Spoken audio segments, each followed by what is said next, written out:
Hi, this is week number 19 for music, distance learning. And we are you're going to love this. I have no assignment for you this week, and there's no Zoom call for you this week. But I do want to talk about something that was very important that just happened last week. And music is a big part of it. And you probably, maybe if you were home for distance learning, you probably watched part of the inauguration for President Biden. We call the ceremony, the big party, where he is sworn in to be the next president of the United States, is called the Inauguration. And you may have seen part of it, but there was a lot of music going on in that. And in first grade, you learned that John Philip Sousa, who's a composer, was someone whose job he was to be the band director at the White House and for the Marine Corps marching band. And if you remember that, it's been a long time for some of you. If you remember that, he was a composer, and he was called the March King because he wrote all kinds of songs that were very peppy and very, very famous and they're fun, and you see them a lot in parades, and it makes you want to tap your feet, and it's hard to sit still or clap because they're just so fun. And John Philip Sousa's job was to be the director of the people in the Marine Corps band at the White House. Now, these are adults. They're men and women who are in the military, but instead of being soldiers that go somewhere to fight, to represent America in different wars around the world, their job is to work at the White House. So they probably go home every night and sleep in bed in their own homes, where a lot of soldiers don't get to do that. But they wake up, and their job is to go to work, and maybe during the day they would rehearse their band instruments, and they give lots of demonstrations around the country and stuff. Their job might be busier in the evenings, because what would happen, their purpose at the White House would be to be the entertainment. If somebody was coming to the White House to be a guest of the president and his family, maybe a ruler of a country in Africa, or maybe someone from China, or the Queen of England, they would probably have a great big fancy dinner for them. They would be honored, and they would be entertained by the Marine Corps band. And so that was their job. It was to provide concerts for them, for these special people that were guests at the White House. And once every 4 years, they have a really, really special day. And that day is to be the entertainment, the music, some of the music, because there's other people that are entertainers also during the day. But for the inaugural ceremony, where a new president is sworn in to be the next president for the next 4 years. And that happened last week, and President Joe Biden and Vice President Kamala Harris were sworn in, and that was their first day on the job, and it was outside. Usually there's a big parade with lots and lots of people, and the general public can come to the parade and go to all kinds of fancy things, and there's lots of parties at night. And the Marine Corps band would march in this parade. They would also show up and attend some of these parties and be the entertainment for that. But because of COVID this year, a lot of it has been virtual. But they did show up this week, and they didn't march in a parade. Last week, they didn't march in a parade, but they sat outside. The ceremony was outside, and they sat outside, and they sat in their chairs with their bandstands in front of them, and they played a lot of music while important people were coming and waiting for the ceremony to start. So I want to show you, first of all, a video of the man who's in charge of the Marine Corps band. He explains what their jobs are on the day of a presidential inauguration. And this is too important to not talk about, because this only happens once every 4 years. And so think about what grade you're going to be in 4 years from now, the next time there's another president. And so it doesn't happen very often, and it just happened this week. And so it's important that we talk about the music part of it. And the first video is this director of the Marine Corps band talking about what their job is at Inauguration Day. And then the next one is, I want to show you a recording of the Marine Corps band marching in a parade. And they, when you're marching in a parade, there's lots of things to think about. You can't run into the person in front of you. You all have to stay the very same size of steps when you're marching. Your very same steps when you're going forward. You have to stop at a certain time. You have to start at a certain time. You don't want to run into the people next to you. You want to keep a nice straight line. And on top of all that stuff, you have to have your music memorized, and you have to play while you're marching and counting and figuring out where you're supposed to be. And the last, which is very fun, because maybe some of you will do that when you're older. Actually, the Rosemont High School Band is one of the best bands in the country for high school kids, and they've marched in the Thanksgiving Day Parade in New York City for Macy's Day on Thanksgiving a few years ago. They've been in the Rose Bowl Parade, which is a very, very important parade on New Year's Day. And so you have to be invited, and you have to prove that you're really, really good and one of the best bands in the country to be in those. So you don't have to wait to be an adult to be in a band. You can do this in high school. You can start band probably in a couple years. But I want to show you also the Ohio State halftime show, because that's the band, a marching band also, but that is a program that they do, and maybe you've seen it at the Super Bowl or on TV, or maybe you've been to a Rosemont High School football game, where they have a routine. And everybody works as a team, and they all have, again, they have to think about their memorized music. They have to think about how many steps to go forward, and then they might have to turn right and go 8 steps one direction, and then they have to go left 16 steps.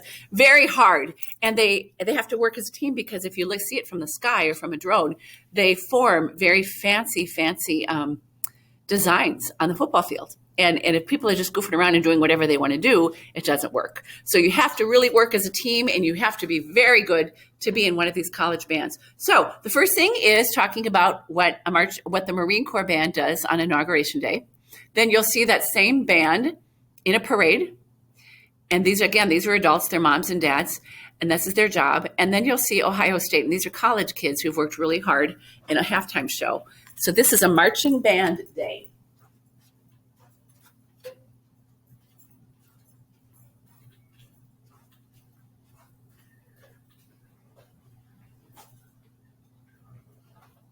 Anyone who has witnessed a U.S. presidential inauguration should be very familiar with the sound of the United States Marine Band. Also known as the President's Own, the band is the only military unit with the mission of providing music for the Commander-in-Chief. As such, the Marine Band has played an important role in presidential inaugurations for more than 2 centuries, regularly participating in the main components of inauguration: the swearing-in ceremony, the inaugural parade, and the traditional inaugural balls. The band will continue its historic support for the 59th inauguration in 2021, even though it will be a significantly modified set of ceremonies and events due to the present health challenge we face together as a nation. This narrative of history unfolds before the nation's eyes. The band will be there once again to help bring the story to life, much like the musical score does for a film. Before the swearing-in ceremony takes place at noon at the Capitol, the Marine Band will entertain viewers with a variety of inspiring American musical selections, building anticipation for the ceremony to come.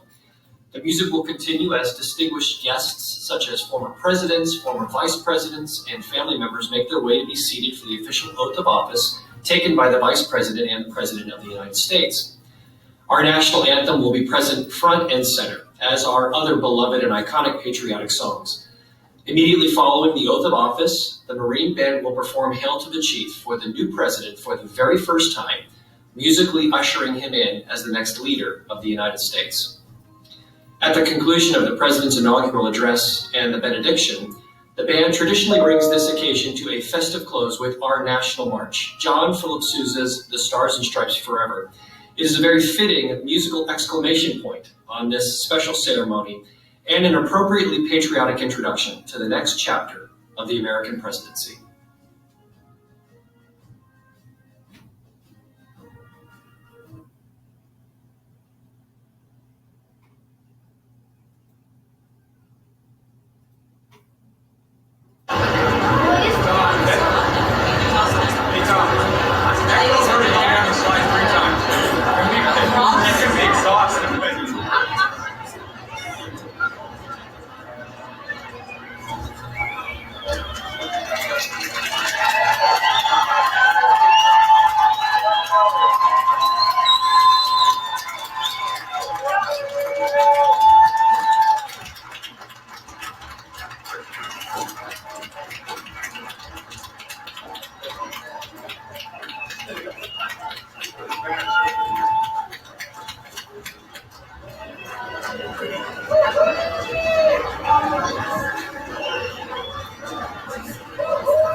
So this is like a plug, like a little commercial for band, because band is really fun. You have band concerts where you sit in a chair inside the building, but marching band is really, really fun. And you get to do things sometimes. I mean, the high school kids get to go across to Europe sometimes. They get to go on tours. Maybe you have cousins or big brothers or big sisters that have gotten to able to do things like that. So it's really, really fun. Something to be very proud of, to be in a band. And even bands play at the White House. And so that's all we're going to do for this week. No Zoom calls this week, and no No assignment. I just wanted to point out how important music was for a part of the inaugural ceremonies. And I think when it was time for the national anthem, Lady Gaga sang the national anthem with the Marine Corps band. I think Jennifer Lopez sang, Garth Brooks sang. There's lots and lots of stuff going on, and it's probably all over YouTube too. So if you didn't get a chance to see it, it's very, very fun. Music was a big, big part of that celebration, as it should be, because we love music. So have a great week, and we'll connect with you next week. Bye.